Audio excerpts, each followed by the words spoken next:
धन्यवाद। सभी को मेरा नमस्कार और सभी को मेरा प्रणाम। आज हमारे बीच में एक विशेष मेहमान हैं जो कि अपने बिहार ही नहीं पूरे राष्ट्र में, पूरे भारतवर्ष में इनका नाम आता है और डॉक्टर जितेंद्र कुमार सिंह। और ये इनका छोटा सा परिचय मैं देना चाहूँगा। Doctor Jitendra Kumar Singh cancer specialist हैं और नेशनल और इंटरनेशनल रेपुटेशन इनके साथ में है और काफ़ी मेहनत इन्होंने किया है। और खास करके इनका जो योगदान है वह कैंसर मैनेजमेंट एंड केयर को और बिहार के आसपास के इलाकों में इन्होंने किया है। अभी प्रेजेंटली ये डायरेक्टर हैं SS hospital and research centre के डायरेक्टर हैं। इस पहले आपने नाम सुना होगा महावीर कैंसर संस्थान, उसके ये संस्थापक यानी कि फाउंडर डायरेक्टर थे और उसके बाद में ये पारस कैंसर हॉस्पिटल सेंटर के भी डायरेक्टर हैं।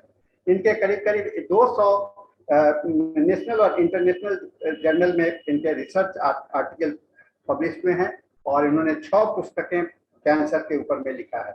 और ये नेशनल प्रेसिडेंट रह चुके हैं 6 ऑन्कोलॉजिकल एसोसिएशन के, इंडियन मेडिकल एसोसिएशन के ये वाइस प्रेसिडेंट भी रह चुके हैं और कैंसर केयर इंडिया के अभी चेयरमैन है जो कि दिल्ली में है और गवर्नमेंट ऑफ इंडिया का टास्क फोर्स है उसके ये सदस्य भी हैं। इन्हें काफ़ी अंतर्राष्ट्रीय पुरस्कार, अंतर्राष्ट्रीय और देशीय पुरस्कार मिला है। और सबसे बड़ी बात है कि 2012 में भारत सरकार के द्वारा हम लोगों के देश के प्रेसिडेंट के द्वारा इन्हें पद्मश्री अवार्ड से नवाजा गया है। तो मैं इसके साथ में डॉक्टर जितेंद्र कुमार सिंह का स्वागत करता हूं इस मंच में। सबसे बड़ी बात मैं इनके विषय में एक और बताना चाहूँगा।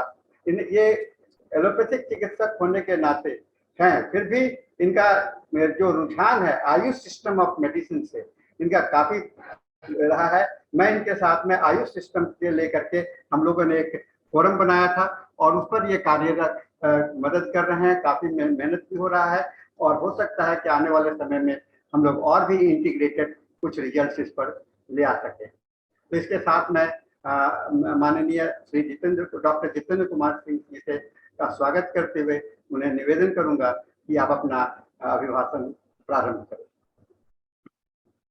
To you sir. बहुत बहुत धन्यवाद सानी जी, और आपने इतना बढ़िया कॉम्प्लीमेंट दिया, इसके लिए पुनः बहुत सारा धन्यवाद।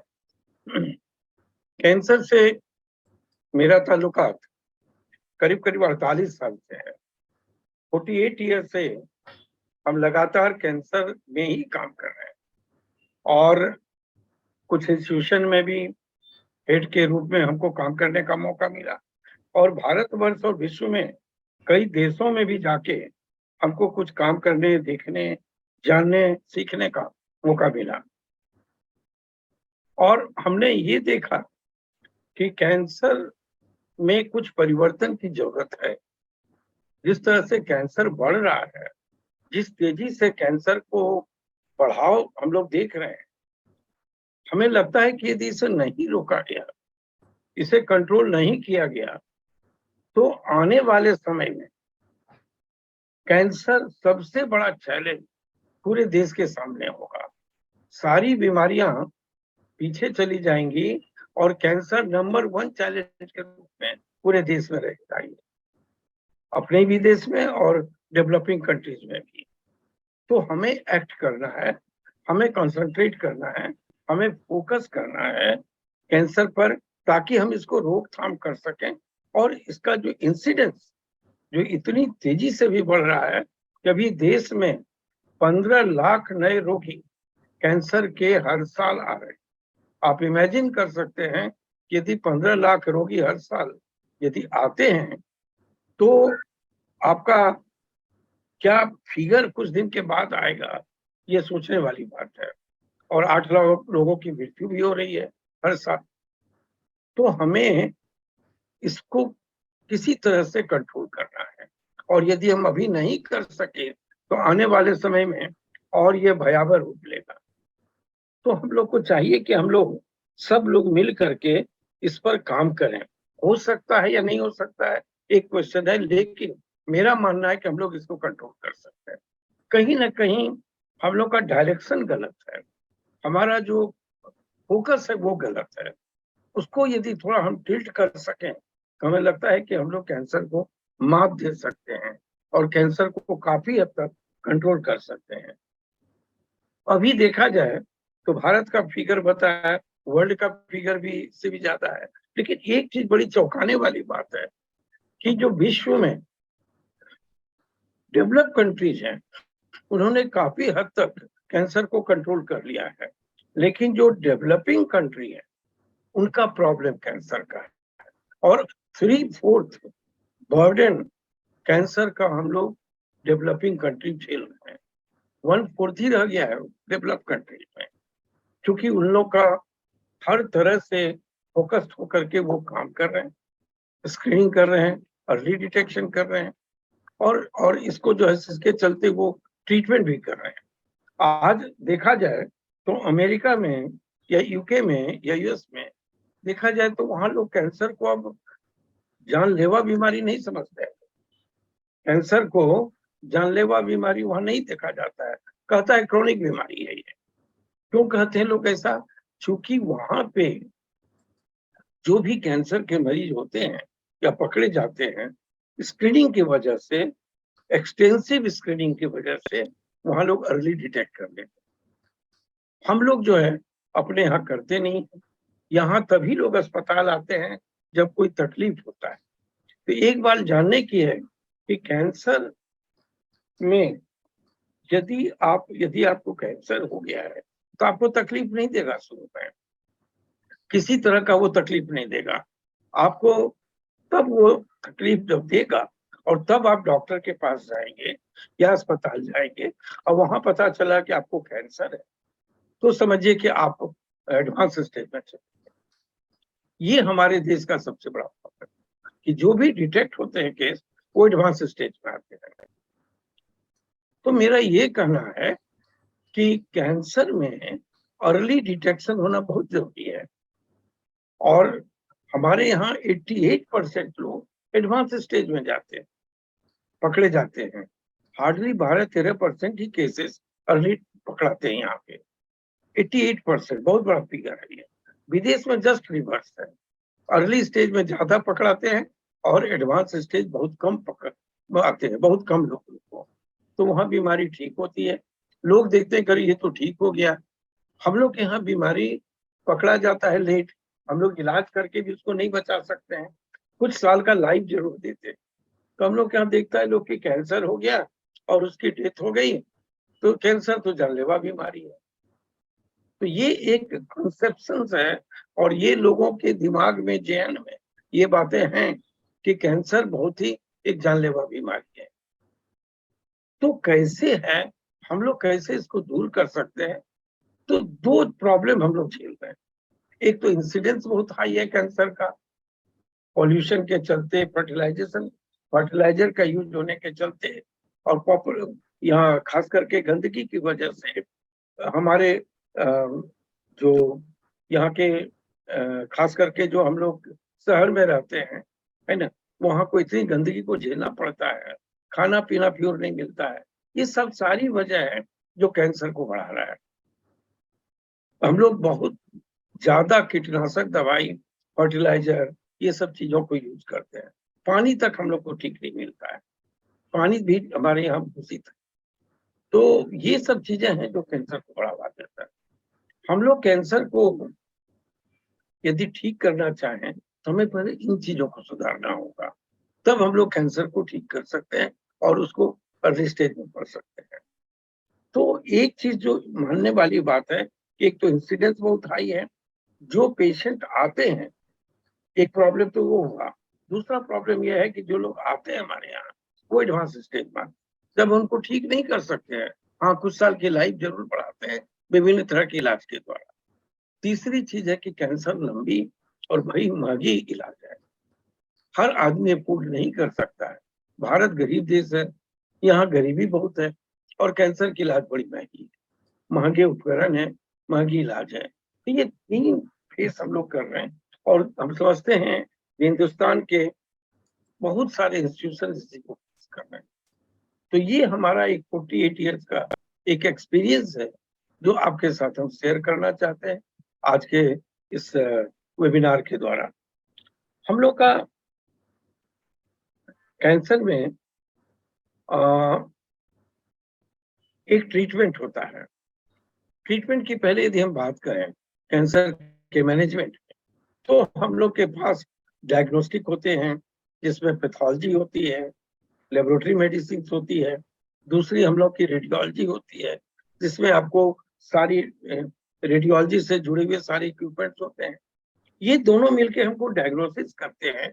और एक एफएनएसी होता है जिसको साइटोलॉजी बोलते हैं, नीडल से स्प्रेड करके हम लोग जांच करते हैं, और दूसरा बायोप्सी होती है। ये सब सारी चीज हमको बताते हैं कि कंफर्म करते हैं कि आदमी कैंसर से सफर कर रहा है ये आदमी, और ये आदमी का एक्सटेंट ऑफ द डिजीज कितना शरीर में। ये रेडियोलॉजी, पैथोलॉजी और ये सारी चीजें जो डायग्नोस्टिक टूल्स हैं ये हमको बताता है। और किसी भी कैंसर को इलाज करने में एक चाहे तो साइटोलॉजी और चाहे बायोप्सी, ये होना बहुत जरूरी। ये यदि हमारे पास होता है तो हम लोग सटीक इलाज करते हैं।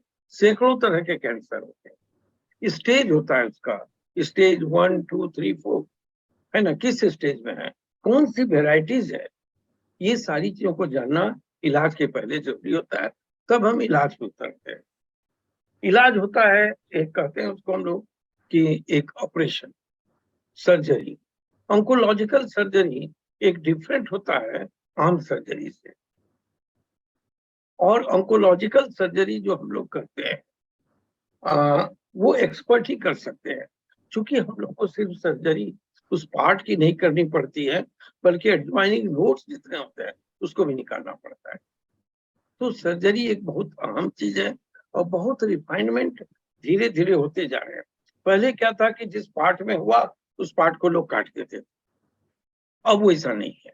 अब बड़ी क्या कहते हैं, हम लोग सर्जरी में हम लोग जो ये करते हैं कि नहीं, हम लोग पार्ट्स को नहीं हटाएंगे, इलाज के द्वारा हम उसको ठीक कर सकते हैं, कम कम चीज को हटाएं। मतलब पहले था कि छोटी बीमारी बड़ी सर्जरी, अब है कि बड़ी बीमारी और छोटी सर्जरी, इसके पर हम लोग चल रहे हैं। और इसका बहुत ज्यादा रिफाइनमेंट भी हुआ है, बहुत काम भी हुआ है। अब हम लोग ऑर्गन को बचाते हैं, ऑर्गन को काट के नहीं निकालते, कोशिश नहीं करते, अनलेस अनटिल की बहुत जरूरी नहीं होती। दूसरी चीज होती है रेडिएशन। बहुत तरह के रेडिएशन आए, और रेडिएशन का हर टिश्यू का अपना लिमिटेशन है कि कितना रेडिएशन ये एक्सेप्ट कर पाता है ट्यूमर को मारने में। तो रेडिएशन में बहुत वैरायटीज आई, बहुत सारे मशीन्स आए, बहुत सारा उसमें डेवलपमेंट हुआ। और आज हम ये कह सकते हैं कि कैंसर मेडिकल के फील्ड में जितना कैंसर में डेवलपमेंट हुआ है, उतना डेवलपमेंट शायद किसी और में नहीं हुआ है। रेडियोलॉजी को छोड़ तो किसी में नहीं हुआ है। बहुत डेवलपमेंट किए, बहुत तरह की मशीन आए। आप बिलीव नहीं करेंगे, एक एक मशीन 500 करोड़ का, 1000 करोड़ का एक मशीन, और उसके अलग अलग पहलू, उसका फायदा अलग अलग है। तो एक सर्जरी, स्पेसिफिक सर्जरी, दूसरा रेडिएशन, तीसरा कीमोथेरेपी है। जो जब बीमारी बढ़ जाती है, तो जहां हम लोग सर्जरी लोकलाइज होती है तब सर्जरी का रोल है, और रेडिएशन का रोल है। लेकिन जब बीमारी बढ़ गई, क्या कि कैंसर में एक ही खराबी है कि जब वो पकड़ता है तो वो कुछ दिनों तक अपने ही में रहता है, और उसके बाद वो लोकल पार्ट से बढ़ करके नोड के द्वारा, लिम्फेटिक के द्वारा, ब्लड के द्वारा वो बढ़ते हुए पूरे शरीर में हर वाइटल ऑर्गन को पकड़ता है। ये कैंसर की सबसे बड़ी खराबी है। यदि ये कैंसर में नहीं रहता तो ये चीज नहीं होती। ऐसा नहीं होता, कैंसर खराब बीमारी नहीं होती। ये मेटास्टेसिस जो है, और कोई भी अमूमन कोई घाव हो, कुछ भी हो तो वहीं पर रहेगा, वो दूसरे ऑर्गन में नहीं जाएगा। लेकिन कैंसर में ऐसा नहीं होता है, वो पूरे शरीर में पहुंचता है जाकर के। तो मेरा ये कहना था कि ये कैंसर की सबसे बड़ी खराबी है कि कैंसर में मेटास्टेसिस होते हैं। तो हम लोग जितना दिन करेंगे एक एक दिन में सैकड़ों सेल बनते हैं और सैकड़ों सेल टूटते हैं। हम जितना देर करेंगे, एक एक दिन बहुत ज्यादा कीमती होता है कैंसर के इलाज के लिए। एक एक दिन बहुत बड़ा कीमती होता है। तो हम लोग को चाहिए कि कीमोथेरेपी हम लोग तब करते हैं जबकि बीमारी अपनी जगह से दूसरे जगह चली जाती है, तब कीमोथेरेपी का रोल प्रारंभ होता है। उसके बाद एक नई विधि आई है। देखा गया है कि इम्यूनोथेरेपी जिसको हम लोग कहते हैं, वो क्या है कि हम लोग के शरीर की एक प्रतिरोधक क्षमता है। आपने देखा होगा कि कोरोना हुआ, बहुत आदमी को नहीं हुआ और बहुत आदमी पकड़ा गया, बहुत आदमी को नहीं भी हुआ, जो उसी घर में है, उसी हॉस्पिटल में है, वहीं काम कर रहे हैं। क्यों हुआ ऐसा? ऐसा इसलिए हुआ कि प्रतिरोधक क्षमता उनके शरीर की बहुत तगड़ी, और उन्होंने खुद कोई भी बाहर से कोई चीज आया उसको मारने के लिए उनके शरीर की प्रतिरोधक क्षमता बहुत ही ज्यादा उनके शरीर में है, जो उस डिजीज को मार देती है। तो साइंटिस्ट लोग सोचे कि क्यों नहीं हम इसको शरीर की प्रतिरोधक क्षमता को इतना बढ़ा दें, इतना सटीक कर दें और इतना उसको इफेक्टिव बना दें कि वो जो है खुद डिजीज को मारे। कैंसर में ये पद्धति को हम लोग इम्यूनोथेरेपी, इम्यूनोथेरेपी आजकल काफी प्रभावी हो रहा है और एडवांस स्टेज में खास करके जो डिजीज पहुंच जाते हैं वहां भी देने से फायदा होता है, फायदा होता है। लेकिन ये सारी चीजों के बढ़ने के बावजूद हम लोगों का ये कहना है कि कैंसर में सब चीजों को देखा जाए, in spite of the tremendous advancement in the cancer, still हम लोग जो है बहुत चीज को नहीं पकड़ पाए। इतना एडवांसमेंट के बावजूद भी हम लोग इंसिडेंस को नहीं कम कर पा रहे हैं, हम लोग मोर्टेलिटी रेट को घटा नहीं पा रहे इतने होने के बावजूद। तो हम लोग को ये है कि कहाँ हम लोग लैग कर रहे हैं, अब सोचना पड़ता है कहाँ लैग कर रहे हैं हम लोग। एक कम्युनिटी ऑन्कोलॉजी कहलाता है, जिसमें कि कहा जाता है कि चार चीजें हैं। क्या है? उसमें कहा जाता है कि एक है कि लोगों को आप जागरूक करें, है ना, अवेयरनेस, है ना, अवेयरनेस कराएं, लोगों को अवेयर करें। इसके बाद दूसरा चीज क्या है कि लोगों को एडुकेशन दें। दूसरा चीज कि लोगों को एडुकेट करें कैंसर के बारे में और किसी भी बीमारी के बारे में। यदि हम एडुकेशन नहीं देंगे तो लोग कैसे जानेंगे उन्हें करना क्या चाहिए। इसके बाद तीसरा चीज क्या है कि हम लोगों को प्रिवेंटिव के बाद बता दें, क्या हम लोग प्रिवेंट कर सकते हैं बीमारी को, और करें तो कैसे करें। चौथी चीज है कि हम लोग अर्ली डिटेक्ट करें। एडवांस स्टेज में डिटेक्ट करने से हम कुछ नहीं कर सकते। तो आप चाहे यहाँ कराएं इलाज या अमेरिका में इलाज कराएं, थोड़ा सा ही फर्क होता है, लेकिन इलाज वही है और आपका लाइफ ठीक रहता। तो ये चीजें बहुत जरूरी है कि हम लोग कम्युनिटी ऑन्कोलॉजी, जिसमें अवेयरनेस है, एडुकेशन है, प्रिवेंशन है और अर्ली डिटेक्शन है, इसको हम बढ़ावा दें। लेकिन दुख की बात ये कह सकते हैं कि मैंने हिंदुस्तान के हर बड़े सेंटर में काम करने का मौका मिला। टाटा मेमोरियल में भी काम ने काफी दिन किया है और बाहर में भी बहुत चीज देखने का मौका मिला। एक्सेप्ट कि जो डेवलप कंट्रीज है वहां पे लोगों को इसमें जागरूक है, लोग काम कर रहे हैं। लेकिन हम लोग डेवलपिंग कंट्रीज में अभी भी इस पर बहुत लोग ध्यान नहीं दे रहे। ध्यान इसलिए नहीं दे रहे कि लोग को लगता है कि इसमें तो कोई फायदा नहीं है, इसमें कोई पैसे नहीं है, तो हम क्यों इस पर जाएं, ज्यादा मेहनत बहुत है, फायदे कुछ नहीं है। तो लेकिन यदि हम लोग इनको बढ़ावा दें चीजों, है ना, तो हमने देखा कि बहुत सारे कंट्रीज हैं, ऐसे कंट्रीज हैं जो कि जिन्होंने इन चीजों को हाईएस्ट प्रायोरिटी दिया, वहाँ कैंसर अपने आप घट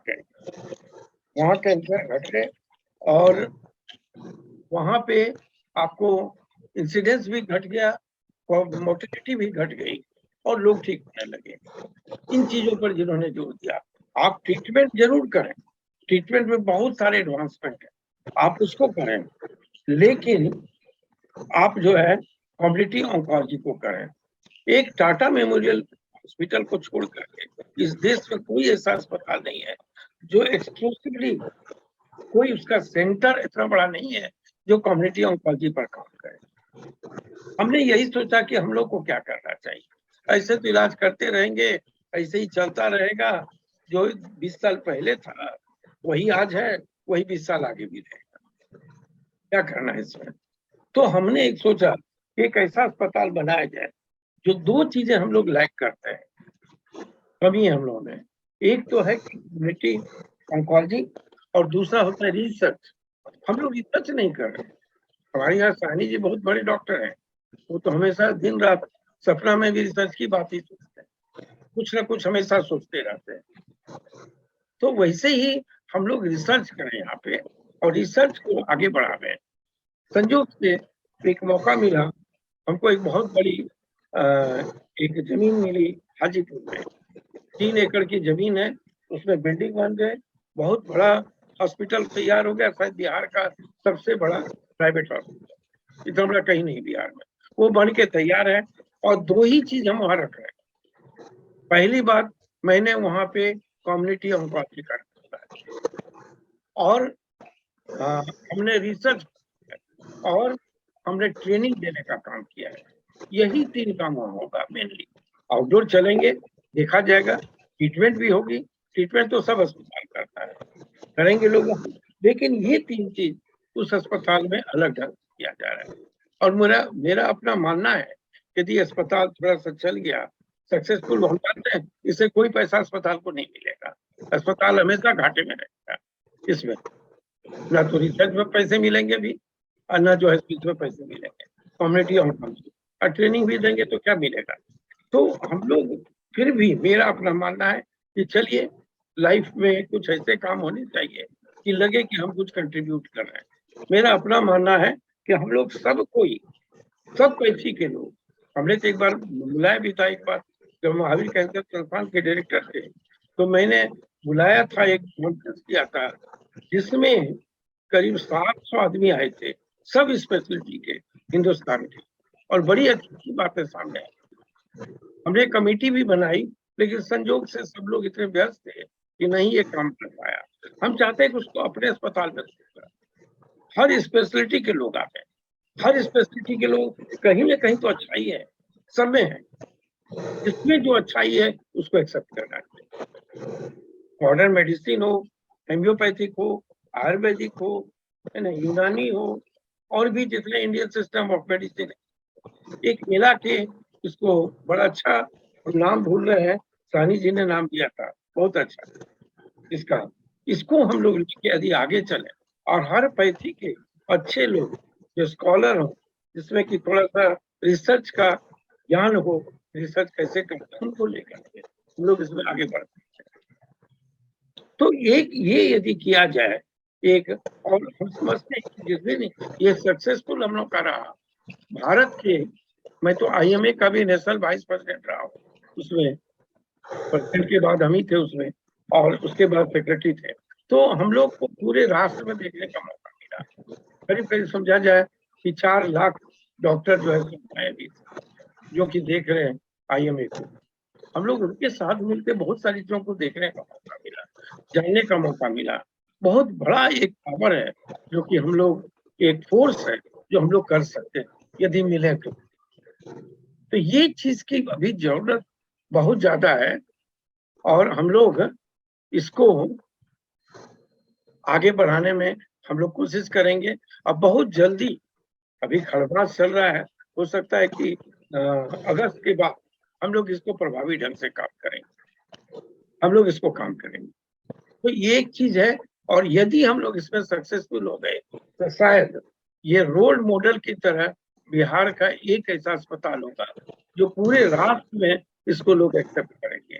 ऐसा मेरा मानना है कि लोग इसको एक्सेप्ट करेंगे और लोग इसको अपने अपने यहाँ से करेंगे। और यदि ऐसा हुआ तो इंडिया में भी ये कैंसर का केसेस इंसिडेंस भी घटेगा और मोर्टेलिटी भी घटेगी। यही एक चीज है जो इसको घटा सकता है, बाकी कोई ऐसी चीजें नहीं है। इलाज को करके हम बहुत ज्यादा प्रभावी बना के बहुत ज्यादा हम नहीं फायदा पहुंचा सकते, क्योंकि इलाज जो है हम कर रहे हैं किसको, एडवांस स्टेज में कर रहे हैं, स्टेज 4 में कर रहे हैं, वो तो उससे तो फायदा नहीं होने को है, तभी फायदा होगा जब हम अर्ली स्टेज में करें। तो हमें इन चीजों पर ध्यान देना पड़ेगा और हम चाहेंगे कि लोग इसमें सब कोई आगे बढ़े, सब लोग आ रहे हैं। हम सानी जी के साथ बहुत जगह जाने का मौका मिला, होम्योपैथी कॉलेज में बहुत अच्छे एक से एक लोग हैं उसमें, बहुत अच्छे लड़के जो कि आगे बढ़ना चाहते हैं। एक प्लेटफॉर्म चाहिए उनको, अच्छा हमको लगता है कि यदि हम लोग इसमें कर सकें तो बहुत बड़ा कंट्रीब्यूशन हम लोग के तरफ से पूरे देश में, खास करके इसके बारे में होगा। दूसरी बात ये कहना चाह रहे थे कि लोगों में भी बहुत चेंजेज आए, थॉट प्रोसेस में भी चेंजेज है। हम लोग जब यहाँ पे, याद है हमको, हम तो 5 डिकेड 4.5 डिकेड दशक तक हम कैंसर को झूले, तो हमको लगता है कि हम लोग के पास जो पहले मरीज आते थे, वो मैं अपना एक एक्सपीरियंस कुछ मिनटों में बता रहा हूँ आपको। वो रूम में घुसते थे, पहले मरीज नहीं आता था, मरीज अंदर नहीं आता था, लोग आते, उनके अटेंडेंट, और वो कहते थे कि डॉक्टर साहब हम लोग को पता चला है कि इनको कैंसर है, आप इसको मत कहिएगा पेशेंट को कैंसर है ना, आप देख लीजिए, बाद में हम लोग बात करेंगे, है ना। इतने भयभीत लोग रहते थे, और लोग फिर आते थे, फिर हम देखते थे पेशेंट को।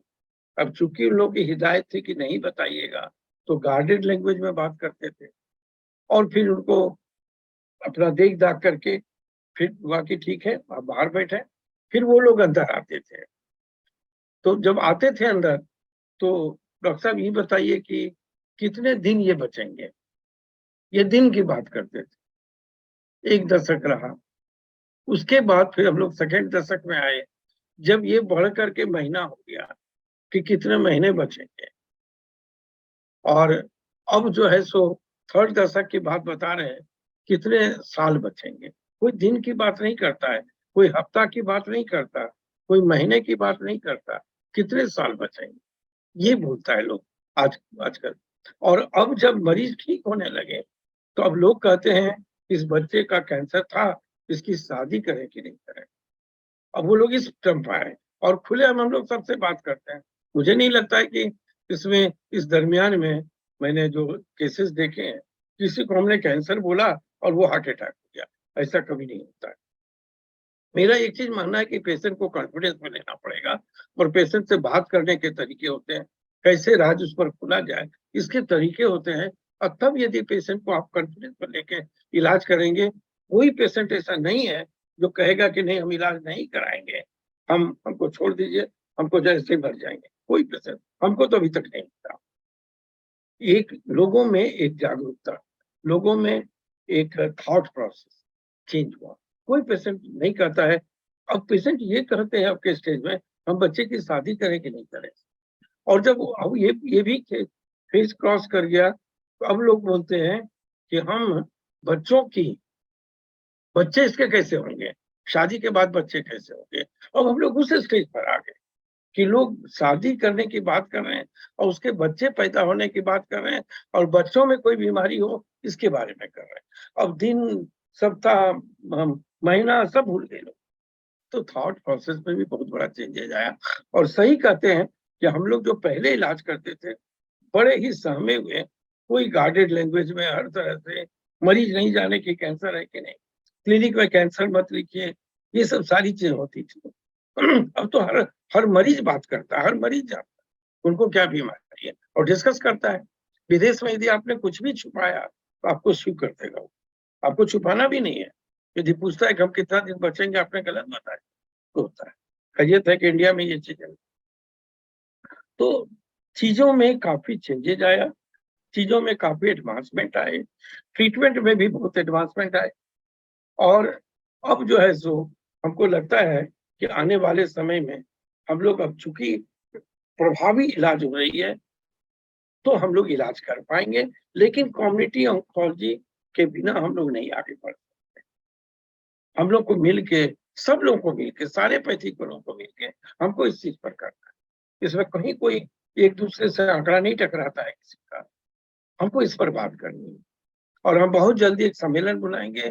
सानी जी हैं और हर पैथी के लोग हैं, आयुर्वेद के भी हैं, यूनानी के भी हैं, सबको बुला के इंडियन सिस्टम ऑफ मेडिसिन का एक हम लोग बहुत बड़ा एक कॉन्फ्रेंस करने वाले हैं।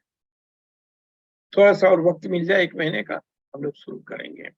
तो ये एक ऐसा चीज है कि जो कि हम लोग करके एक बदलाव देश में ला सकते हैं, बदलाव कर सकते हैं हम लोग। अब है कि हम लोग कैसे क्या क्या करें, क्या नहीं करें।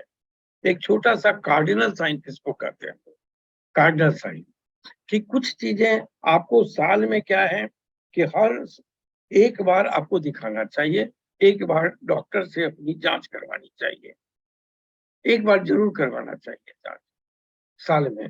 लेकिन आपके परिवार में किसी को रोगी है और कोई कैंसर से प्रभावित हुए हैं, तो आपको साल में नहीं जा करके, कभी भी कोई तकलीफ हो तो डॉक्टर से आप जांच करवा सकते हैं। और यदि कोई चीज की नहीं है तकलीफ, परिवार में किसी को बीमारी, तो साल में मस्ट है। और ये विदेश में मैंडेटरी कर दिया गया है। कोई यदि लड़का अपना नहीं चेकअप कराता है तो उसके मार्कशीट नहीं दिए जाते हैं। कोई यदि नौकरी पेशा के आदमी हैं, यदि वो अपना नहीं कराते हैं तो आ, उनको जो है उनको प्रमोशन रोक दिया जाता है, सैलरी में इंक्रीमेंट नहीं मिलती है।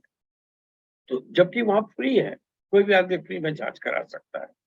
लेकिन यदि नहीं कराएंगे तो सरकार की तरफ से बड़े कड़े नियम लगाए गए। ठीक है। अब क्या है कि ये चीजें हम लोग को भी अपने यहाँ करना चाहिए कि हम लोग साल में एक बार जरूर जांच कराएं।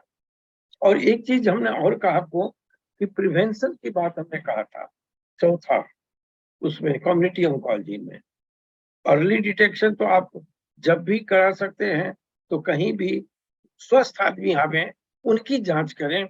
उनको, चूंकि हम लोग के पास एक्सपर्टीज है, हमारे पास गजेट्स हैं, हमको अपना ये है कि हम उसमें अपना एक्सपीरियंस है, हम उसको निकाल सकते हैं। और यदि उस समय हम निकाल लिए तो फिर उसको ठीक कर सकते हैं, हमेशा के लिए संपूर्ण रूप से ठीक हो सकता है। तो ये चीजें बहुत ही जरूरी है कि हम लोग काम करें और काम करके इसमें प्रिवेंशन के तरफ भी आगे बढ़े। अर्ली डिटेक्शन तो है ही जरूरी। प्रिवेंशन प्रिवेंशन तो कैसे पता चले क्या चीज खाएं, क्या चीज नहीं खाएं, कैसे रहें, कैसे हम जीवन शैली को अपनावें, जीवन शैली में क्या बदलाव करें। इन सब चीजों को हम लोग चाहते हैं कि ऐसा यदि हो तो हम लोग प्रिवेंट कर सकते हैं। एक प्रिवेंशन सबसे बड़ा चीज है, एक है वो है तंबाकू। तंबाकू तंबाकू के किसी भी प्रकार तंबाकू के किसी भी प्रकार को यदि हम चाहे बीड़ी हो, गुटखा हो, खैनी हो, आ, आपका सिगार हो, या इस तरह की जो भी चीजें हैं, जो तंबाकू के विभिन्न विभिन्न प्रकार हैं, उसको जो है हम यदि लेते हैं तो सबसे बड़ा कहा जाता है देश में कोई चीज यदि खराब ही करता है तो वो बुराई। यदि हम कैंसर की बात करें, तंबाकू से तो हार्ट का भी होता है, लंग का भी होता है, बहुत सारी बीमारियां होती हैं। लेकिन कैंसर भी 15 लाख यदि रोगी हर साल आ रहे हैं। और यदि तंबाकू को इस देश में बंद कर दिया जाए, तो हमें लगता है कंप्लीट बैन कर दिया जाए, तो कहा जाता है, आंकड़े बताते हैं कि आपको 6 लाख रोगी नहीं आएंगे। कहने का मतलब कि 40% रोगी आपके नहीं आएंगे देश में कैंसर के, यदि आप तंबाकू को बिल्कुल रोक दें, एकदम कंप्लीट बैन कर दें तंबाकू पे। तो तंबाकू एक बहुत बड़ी चीज है, इस पर बैन होना चाहिए। कितनी बड़ी बात है। एक हमारी गलत आदत के चलते हम लोग अभी 6 लाख को रोक सकते हैं यदि हम इसको नहीं यूज करें तो। विदेश में कर दिया, विदेश में काफी रोक लगी। अमेरिका में अब जाए तो आप तंबाकू ऐसे नहीं पी सकते, वहां सिगरेट ज्यादा चलता है, इंडिया में बीड़ी चलता है और गुटखा चलता है। शहर में गुटखा, देहात में बीड़ी और खैनी, खैनी ये चीजें चलती है। तंबाकू का एक चीज और समझ लीजिए, क्यों लोग इसके बावजूद भी खाते हैं। क्यों खाते हैं? इसलिए खाते हैं कि लोग देखते हैं कहीं इसको नहीं हुआ, उसको नहीं हुआ, अमुक को नहीं हुआ, हमको क्या होगा, हम भी खाएंगे।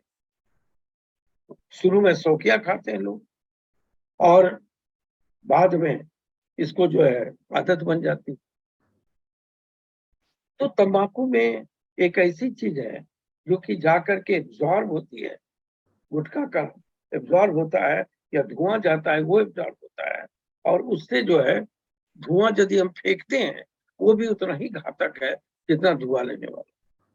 भारतवर्ष में भी 1,75,000 लोग की डेथ इसलिए होती है, वो सिगरेट पीने वाले, बीड़ी पीने वाले के साथ करते हैं, वो रहते हैं, और उसका जो धुआं निकलता है वो भी उतना ही घातक। सिगरेट के धुएं में करीब करीब 4,000 तक हानिकारक है, जिसमें से 51 कार्सिनोजेनिक है जो कैंसर पैदा करने वाला है। इसलिए ये बहुत ही घातक चीज है, इसको रोकना चाहिए। कैसे? ये सामाजिक पहलू, कभी उस पर धूम्रपान पर चर्चा होगी तो हम लोग और आगे बताएंगे। हर 40 सेकंड में हिंदुस्तान में एक आदमी तंबाकू के चलते उसका डेथ होता है और कैंसर से होता है। हर 40 सेकंड पर एक आदमी का डेथ हो रहा है इस देश में तंबाकू से। कोई भी बच्चा 16 साल से लेके 23 साल की उम्र में गुटखा और सिगरेट पीने का आदी होता है, उसी समय करता है वो। यदि वो समय बीत गया तो इतना मैच्योर हो जाता है कि आगे नहीं करता है। लेकिन यदि उस पीरियड में आपके देश में हर 2 मिनट पर एक लड़का, स्कूल का विद्यार्थी, तंबाकू की आदत का शिकार होता है। हर 2 सेकंड पे, 2 मिनट पे सॉरी, एक बच्चा तंबाकू की आदत का शिकार होता है इस देश में। तो ये इतना बड़ी चीज है, ये इतनी बड़ी समस्या है कि सरकार ने नियम तो लगाए हैं, लेकिन वो कैसे नियम को इम्प्लीमेंट करें, कैसे रूल को स्ट्रिंजेंट बना दें। अभी भी बाजार में बिक रहे हैं, खास करके गुटखा तो बहुत बिकता है। अकेले देखा जाए तो पटना शहर में 300 करोड़ का गुटखा हर साल में बिक रहा है, यहाँ पटना शहर में ये आंकड़े आते हैं। तो इसको रोकना चाहिए क्योंकि ये बहुत खराब चीज है। और पहले तंबाकू का लेंगे, जैसे किसी ने आज तंबाकू लिया तो वो आपको 30 वर्षों तक, 25 वर्षों तक के बाद उसका कैंसर होगा। ये है, इंक्यूबेशन पीरियड बहुत हाई है। इसीलिए लोग देखता है करे ये लिया वो लिया वो लिया, उसको नहीं हुआ तो हमको क्यों होगा। ऐसा नहीं जानते हैं कि तंबाकू जो लिया वो हाई रिस्क ग्रुप में है, वो 20 गुना ज्यादा खतरा है उसको जो नहीं लेते हैं उससे कैंसर होने का। ये एक ऐसा चीज है जो माउथ कैंसर को काफी बढ़ा रहा है। हम लोगों ने अपने यहाँ आंकड़े लिए कि हमारे यहाँ जो भी कैंसर मुंह के आए उसमें 98% आदमी ने कहा कि हम लेते हैं। 2% हुआ जिसने कहा कि हम कुछ तंबाकू का उपयोग नहीं करते हैं। 98% ये जो है लोगों ने कहा कि हम तंबाकू लेते थे, जो बताता है कि नहीं, तंबाकू मुंह कैंसर के लिए सबसे ज्यादा घातक है। और देखा भी गया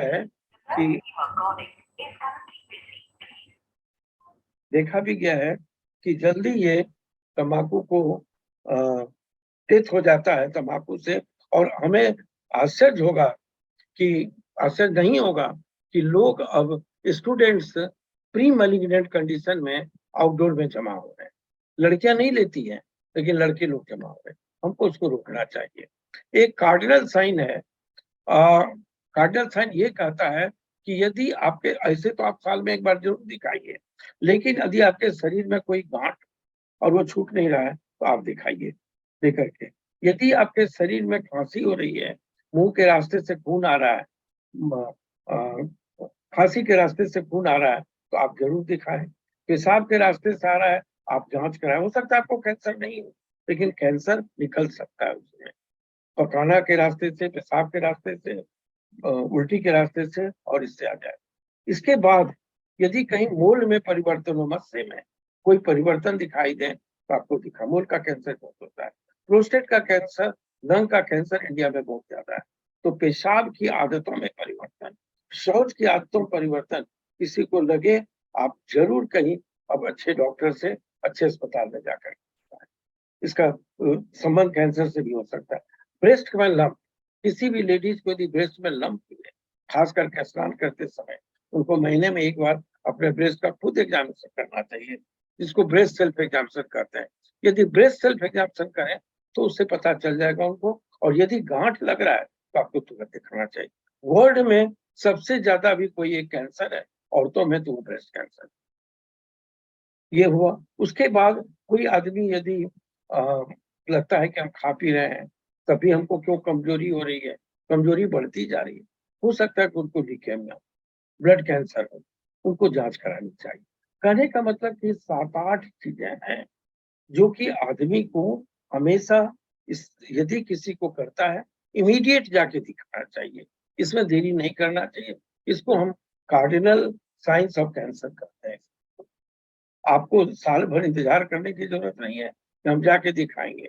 इमीडिएट आप जाके अच्छे एक्सपर्ट से, अच्छे हॉस्पिटल में जाकर के इसको आप दिखाएं, वहां आपको देख के बता दिया जाएगा। और यदि पता चल जाए तो यदि अर्ली स्टेज में है तो ठीक भी हो सकता है। जरूरी नहीं कि ये सब साइन आपको कैंसर को कैंसर ही हो, नहीं भी हो सकता है, लेकिन आपको दिखाना चाहिए। तो मेरा ये कहना है, यदि हम लोग सब कोई मिल जाए, सब पैथी मिले एक साथ, हॉस्पिटल्स मिल जाए, डॉक्टर्स मिले, सोशल एक्टिविटीज मिले, एनजीओ सारे मिले, और सबसे ज्यादा सरकार की सहभागिता रहे, और यदि सब लोग हम लोग मिल के कम्युनिटी ऑन्कोलॉजी पर काम करें, इसके बारे में हम लोग आगे बढ़ कर के स्क्रीनिंग प्रोग्राम करें और पेशेंट को अर्ली डिटेक्शन करें, तो हमको लगता है कि हम लोग सब उसी तरह सफल होंगे। मोर्टेलिटी रेट वैसे भी कम हो जाएगी और इंसिडेंस भी कम होगा, वैसा जैसा अपने लोगों को हमने डेवलप कंट्रीज में चेंजेस होते देखा है। यदि हम लोग एक मुहिम का रूप दें इसको, और उस मुहिम में यदि सब लोग हम लोग मिल करके काम करें, इसमें सबकी सहभागिता की जरूरत, सिर्फ कैंसर के डॉक्टर ही नहीं, सब लोग यदि आवे तो हमको लगता है कि एक बहुत बड़ा, इस देश में भी हम लोग वो मुकाम ला सकते हैं जहाँ लोगों को कैंसर से काफी बड़ी निजात मिल सकती है। मैंने बहुत सारे स्लाइड्स लाए हैं, लेकिन वो स्लाइड मेडिकल से रिलेटेड है, इसलिए मैंने इसको दिखाना उचित नहीं लगता। मेरे पास अभी 52 से 55 स्लाइड है। मैंने सानी जी से कहा भी था कि हिंदी में बोले कि इंग्लिश में, उन्होंने कहा कि नहीं, आप हिंदी में बोलिए, है ना। तो मैंने आज इसीलिए बोला, कभी जरूरत पड़ेगी तो कभी हम लोग मौका लगेगा उस स्लाइड को दिखाएंगे कि कैसे कैसे बदलाव आ रहे हैं, क्या क्या चीजें हो रही है जो भविष्य में बदलाव लाएंगे। तो आगे हम लोग कभी इस पर चर्चा करेंगे। समय बीत रहा है, 45 मिनट्स हो गए, तो मैं अब अपनी बातों को विराम देता हूँ, और सानी जी इस पर कुछ बताएंगे, तो वो अपना एक एक एक्सपीरियंस बताएंगे इसके बारे में। पहली बात हम ये बताना चाहेंगे दीपमाला जी को कि जब ब्रेन में कैंसर होते हैं तो वो बड़ा ही कम रिस्पॉन्सिव होता है। बहुत कम दवाइयां होती हैं जो ब्रेन में जाती हैं, और ब्रेन में आप सर्जरी करके कुछ चीजों को निकाल सकते हैं, लेकिन पूरे ब्रेन को काट के नहीं निकाल सकते। इसलिए यदि ब्रेन में कैंसर हुआ, और जब आप कह रहे हैं कि आंख में भी उसको दिखाई नहीं, इसका मतलब कि ट्यूमर बहुत एडवांस स्टेज में है। वो ऐसी जगह पकड़ा है जहाँ की ऑप्टिक नर्व जाकर के मिलते हैं ब्रेन को, वहां पर भी पकड़ लिया, इसका ये मतलब हुआ।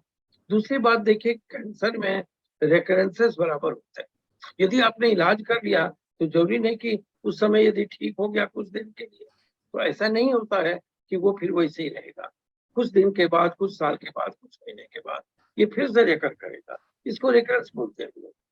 मेटास्टेसिस हम लोग उसको बोलते हैं जब एक अंग से दूसरे अंग में चला गया। तो रेकरेंसेस तो होते ही हैं, और जब रेकरेंसेस होते हैं उसकी भी इलाज होती है। लेकिन मैंने बताया ना कि जो स्टेज 1 में आप करके दे सकते हैं मौका, ट्रीटमेंट से जो बेनिफिट दे सकते हैं, वो स्टेज 4 में कभी नहीं हो सकता है, चाहे आप अमेरिका में जाके इलाज करा, नहीं हो सकता है, इम्पॉसिबल। तो ये चीजों को देखना चाहिए कि जब एडवांस स्टेज है उसमें पैलिएटिव कहा जाता है। हम लोग पैलिएट करते हैं पेशेंट को, पेशेंट की तकलीफ को कम करते हैं, पेशेंट के परेशानी को कम कर सकते हैं और उसको एक अच्छी क्वालिटी ऑफ लाइफ दे सकते हैं। ये हम लोग चाहते हैं, ये चाहते हैं हम लोग इसमें। तो ये करना चाहिए और कभी भी हम उसको पूरी तरह ठीक नहीं कर सकते, ये बात मानने की, ये समझना चाहिए। हम कहाँ तक कर सकते हैं ये समझते हुए इलाज करते हैं। देखिए हर पैथी में रानी साहब ऐसा है, हर पैथी में कुछ ना कुछ तो अच्छाई है। इसको कोई माने नहीं माने, मैं तो बहुत मानता हूँ।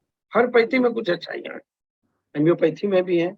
और मैंने देखा है होम्योपैथी में भी दवाई से कैंसर के केसेस को बहुत लाभ पहुंचा है। हमने ये भी देखा है, क्योंकि मैं ओपन माइंड से काम करता हूँ। मुझे कभी भी नहीं है कि ये पैथी वो पैथी, कुछ जिस पैथी से भी मरीज को राहत मिल जाए, मरीज को उसका तकलीफ कम हो जाए, उस पैथी को एक्सेप्ट करने में कोई दिक्कत किसी को नहीं होनी चाहिए। हम लोग मिल के काम करते। आयुर्वेद का भी हम जानते हैं, जैसे आप लोगों का क्या है होम्योपैथी में, मैं ये कह सकता हूँ कि नर्व पे अभी भी या ब्रेन पे जो होम्योपैथी में वर्क करता है वो उतना और दूसरा नहीं कर सकता है। दवाइयाँ उसकी उतनी सटीक और उतनी अच्छी नहीं है। आयुर्वेदिक में जो लीवर और गॉल ब्लैडर पर असर कर रहा है, जो हम देख रहे हैं, उसका भी बहुत अच्छा इंप्रेशन पड़ता है। तो इसी तरह से यदि कोई पैथी है तो यदि उसमें कुछ अच्छाइयाँ हैं तभी तो वो जिंदा है, नहीं तो पैथी खत्म हो जाएगी। यदि उससे कोई मरीज ठीक नहीं होंगे तो ऐसे ही पैथी खत्म हो जाएगी। है, हम लोग को उनकी अच्छाइयों को लेना है। हमको कहाँ किस तरह किस अथी पे जा करके किसको हमको यूज कर सकते हैं, वो एक जिसको मैंने कह सकते हैं कि इंटीग्रेटेड जो हो सकता है केयर, वो हम लोग करें तो शायद फायदा ज्यादा होगा।